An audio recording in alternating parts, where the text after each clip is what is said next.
Përshëndetje të nderuar zonja dhe zotrin, përshëndetje të dashur miq, ja ku po ritakohemi me mua Tirona Lilin këtu në kanalin ton Rrëfime Jete, për të ndarë ditën e sotme një letër të çuditshme, një letër që në fakt mua më ka befasuar guximi i kësaj vajze, e cila kërkon një, do të thënë një kërkesë pak të paimagjinueshme.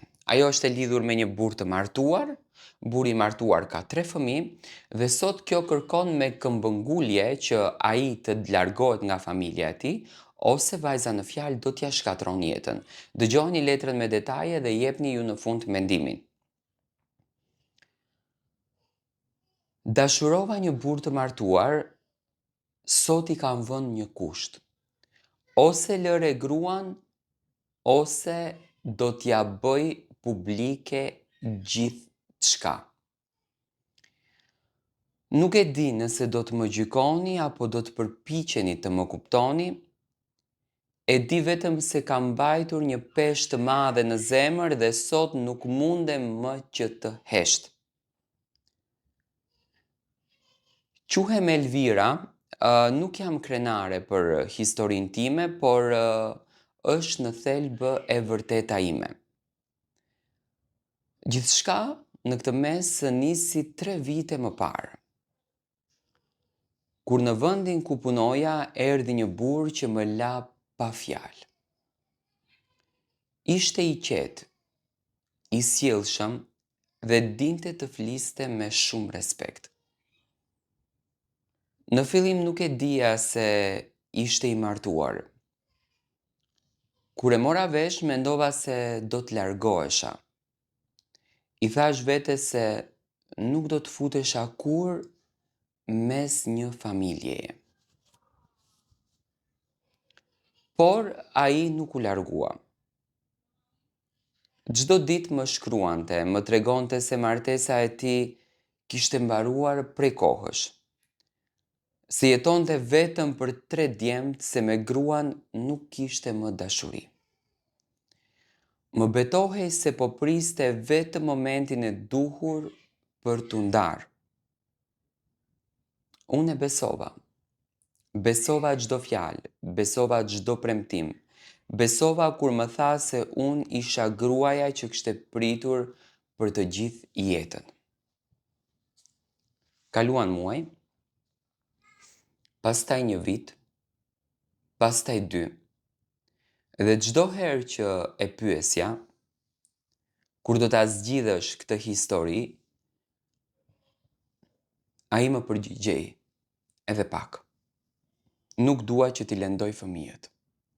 Unë prisja ditëlindjet, prisja vitin e ri, prisja pushimet verore, çdo fest e kaloja vetëm, ndërsa ai ishte në fotografi me gruan dhe 3 djemt. Kur i shihja ato në foto, zemra mua më coptohej. Por sa po më merrte në telefon, unë haroja gjithçka. Një ditë më tha se kishte nisur procedurat e divorcit. Ishte gënjeshtër. Më vonë zbulova se nuk kishte folur kur me gruan për një ndarje. Ajo nuk dinte asnjë gjë. Aty fillova të kuptoja se ndoshta nuk isha dashuria e jetës së tij. Ndoshta isha vetëm sekreti më i mundshëm i tij. Megjithatë vazhdova. Njerëzit më thoshin të largohesha, motra ime më lutej të mos e shkatërroja jetën time. Nëna qante sa herë merrte vesh se ende unë isha me të. Por dashuria, kur bëhet verbëri, nuk dëgjon askënd. Sot kanë kaluar 3 vite. Ai vazhdon të jetoj me gruan e tij, vazhdon të zgjohet çdo mëngjes në të njëjtën shtëpi me të 3 djemtë, ndërsa mua më takon vetëm fshehtësia. Më takojnë telefonatat natën, më takojnë premtimet që nuk mbarojnë kurrë, më takojnë lotët, dhe sot kam arritur në fund. Ja kam thënë qartë, ose e mbyll këtë histori me ndershmëri dhe merr vendimin që më ke premtuar prej vitesh, ose unë në këtë mes largohem për gjithmonë. Nuk dua të jetoj më si hija e askujt. Nuk dua të jem arsyeja për një familje dhe pse një familje vuan. Nuk dua të jetoj me gënjeshtra. Sot e kuptoj se askush nuk ndërton lumturinë mbi mashtrimin. Nëse ai nuk ka guxim të marrë përgjegjësi për zgjedhjet e tij, atëherë edhe unë duhet të kem guxim që të largohem. Po kam menduar edhe ta bëj publike lidhjen tonë. Kam qenë e zemëruar, kam dashur t'i tregoj gruas së ti gjithçka. Edhe t'ia shëm botën sepse ndjehesha e mashtruar. Por sa më shumë mendoj, aq më shumë kuptoj se akmarja nuk do të ma kthej kohën e humbur. Nuk do të ma shëroj zemrën, nuk do të më bëj të lumtur. Ajo që më duhet është të pranoj të vërtetën. Një njeri që për vite me radhë nuk merr një vendim, në fakt e ka marrë vendimin e tij, ai ka zgjedhur të jetoj mes dy jetëve. Dhe unë nuk dua të jem më pjesë e kësaj.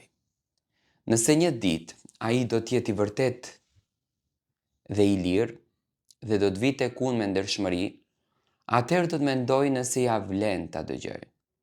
Por jo më ndërsa mban dy zemra pezull. Këtë letër nuk e shkruaj për ta justifikuar veten, e shkruaj për çdo vajzë që pret pafund një premtim. Mos prisni vite të tëra duke besuar fjalë që nuk shndrohen kurrë në vepra. Dashuria nuk matet me premtime.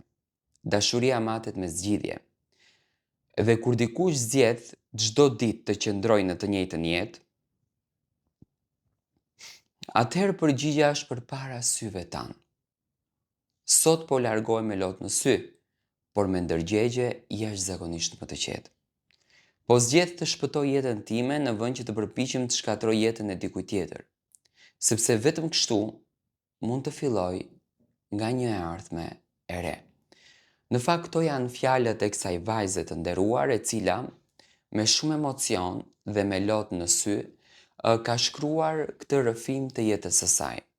Unë e kuptoj, ndoshta do të ketë edhe paragjykime të forta, po ti që ke vajze pist, po si mundesh t'ia shkatrosh jetën këtij njeriu etj, por unë mendoj që njeriu duhet ta logjikojë që në momentin kur merr një hap të rëndësishëm të tillë, duhet të mendoj se po e thye një zemër, po e lëndon një shpirt dhe nuk është njerëzore, nuk është e bukur që ti të lëndosh një njeri në këto dimensione, sepse në fund të ditës çdo njeri ka ëndra për të ndërtuar një jetë. Dhe kjo gjëja mua më iriton, me thënë të drejtën, tek meshkujt. Dhe këtë vajzën e këshilloj që të heqë dorë një herë për gjithmonë dhe kur më të mos besoj në histori dhe në ngjarje të tilla.